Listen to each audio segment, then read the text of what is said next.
guys. So this video is honestly just like a little bit of a ramble just because I am feeling super exhausted today. And I was thinking, what better way to connect with someone than to do it through mutual exhaustion and agreement.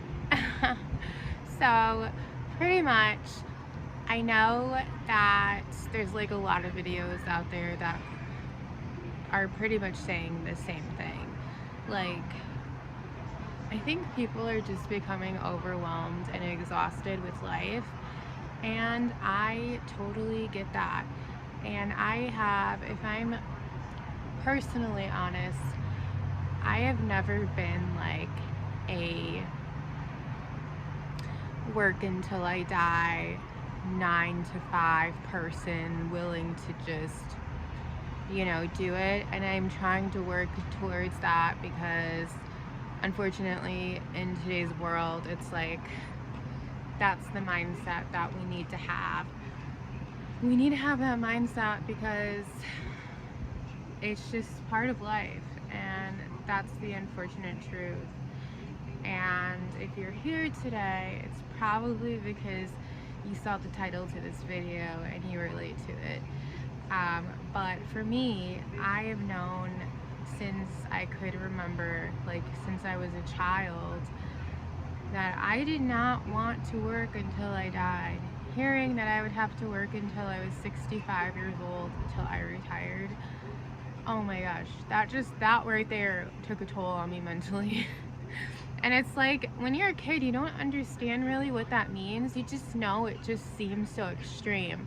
And I think that, like, as a society, we don't really, like, break it down for kids, like, the reality of adulthood. And so it just seems so much more simpler than it is because they're not living in it yet. They're only seeing it through their own eyes, through their own like views, and they can't possibly understand it until they're in it. And so I think that that's something that we as a society need to either one, change, or two, bring awareness to, because it is just an unfair truth when you're faced with something like that.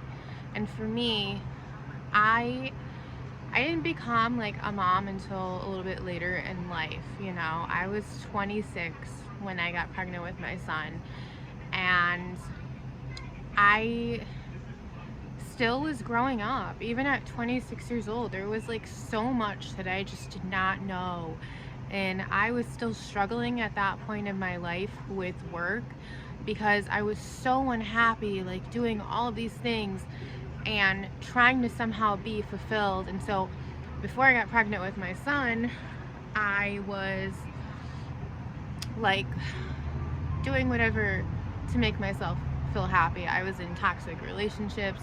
I was doing things that were out of character, things that I personally would never do again, or ever thought that I would do, because that's not who I am. But I was looking for fulfillment in so many places, and I didn't know that I had to really dig deep to find that.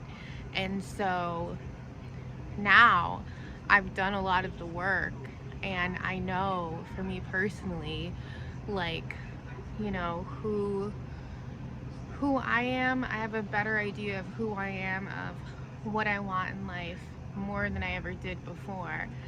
And sometimes you have that idea and you're still struggling with, and then it's like the facing life and facing 9 to 5, facing the everyday reality of what we have to wake up and do and achieve and be, because that's what we're told that we need to do.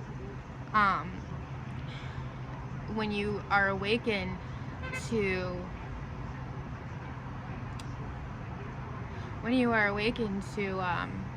new mindset and a new way of thinking and searching within, like, what am I going to find that is going to make me feel, fulfilled?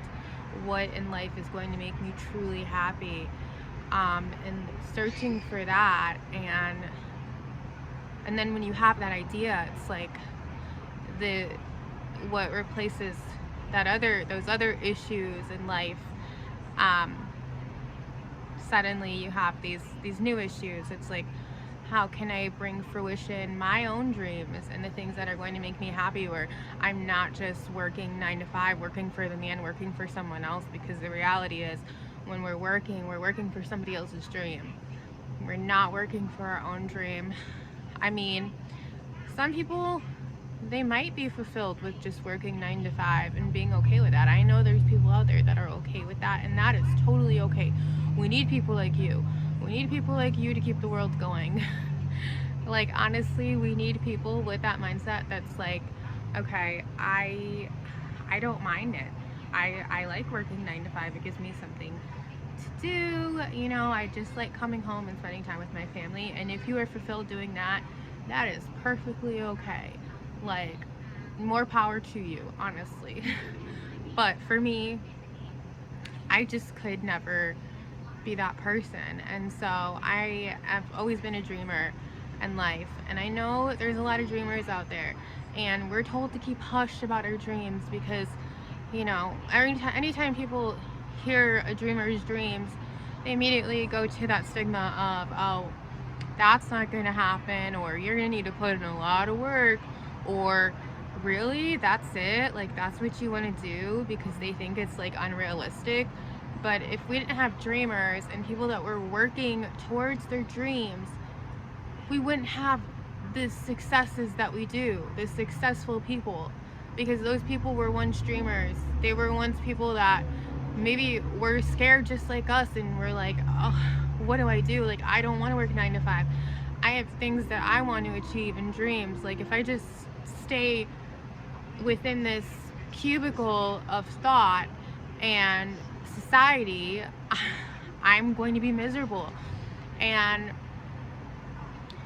yeah, for me, I don't think that I can do it too much longer. So I think the important thing is to just, if you're somebody struggling with that idea, just try everything. Go out on a whim, try it all. Make a list of, shit that you want to do, shit that you want to achieve, and go through every single one. And even if all of them fail, there is bound to be something that is going to bring you success, joy, and happiness, because it's something that you truly want. It's something that you want to do, something that inspires you. Anything. It could be anything. You want to be, I don't know, a singer, and you practice your vocals, and you get better.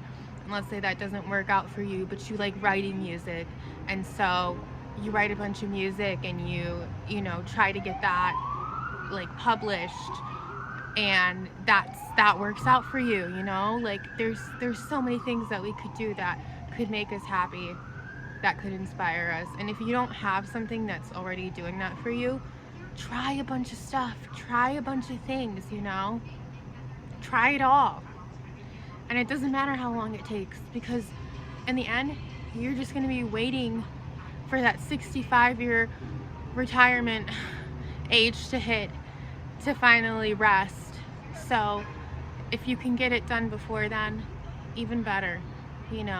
If nothing works out until you're 55, 60 years old, and then it finally hits, it's like you have an extra 5 or 10 years of your life that you can just live and celebrate and just be content and feel joy. And it's not all about like success either. Like, it's about joy and being happy and being present and feeling good when you do it. Because like, we go to these jobs and we do these jobs, and if we have a great team, wonderful.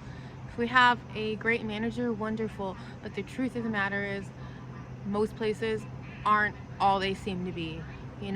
These big companies, these big places that you work for, they expect you to dedicate your whole life to them. And every once in a while, there are places that are truly great to work for. There are people that are truly wonderful to be connected with, because they bring joy in the workplace. And if you have that, that's beautiful. Like, I'm happy for you. And I've experienced it finally for once in my life, having a workplace with people that, you know, respect each other for the most part. Um, we help one another out. We do actual teamwork. And that is so amazing to have experienced. Like, honestly, I don't regret that at all because it showed me that there is hope in this world for having a wonderful work community and a good employment opportunity that can actually benefit your life in more ways than just income. But I could only do that for so long, and I think that a lot of us probably would feel the same way even if they did have that. Um, so I think it's just about being inspired to. Oh, there's Steven Seagal right there. I put him next to me because I wanted some company out here. But my kitties are here too. Um, just like being inspired and going after those dreams because, like, at the end of the day, oh, excuse me, everybody, like, that had a dream went after it and they didn't stop. And if they would have given up, they wouldn't be where they are. And so that's a good thing to remember. If you want to give up, don't, because that one move that you make next could be the one that just sets it off, you know? So, yeah. So for now, I'm honestly just chilling out here with my journal. I use this as my journal. I just write whatever in here, honestly, whatever comes to mind. I practice my art. I'm not good at art. I would never even try to be an artist as something that I would go after to make happen, but I'm a writer. My heart is set in writing, and so, maybe that's something that I'll do one day. We'll see. But for now, I'm just gonna keep trying everything, and I'm not giving up, and you shouldn't either because you're worth your dreams. So, yeah. So I'm going to do some more journaling, and I write constant reminders too about, like, why it's worth it, why it's going to be worth it. Literally, guys, this is how bad my art is. Like, I was so bored. I did like a spaceship, and I don't know what that was supposed to be. I think it was supposed to be like an alien or like somebody getting abducted, and then like just like this weird little butterfly. Like, it's not good, and it doesn't have to be good. We can try things and we don't have to be good at it, but if we are, then hell yeah. All right, so that is what I had to share today, and I just wanted to get this message out there because I was feeling super tired, super unmotivated, super exhausted, and I'm just thinking, like, man, I bet you so many people feel the same, and they just like have something that they really want to do and achieve, and when you're so exhausted in that mindset, you feel like it's like not achievable. But I'm here to tell you that it is achievable, and don't ever give up on that, no matter how tired, exhausted you are. Like, you're worth your dreams. Keep going, push through it. You'll get back up with even more energy and more strength, and you'll do it again, and it'll be even better. One love.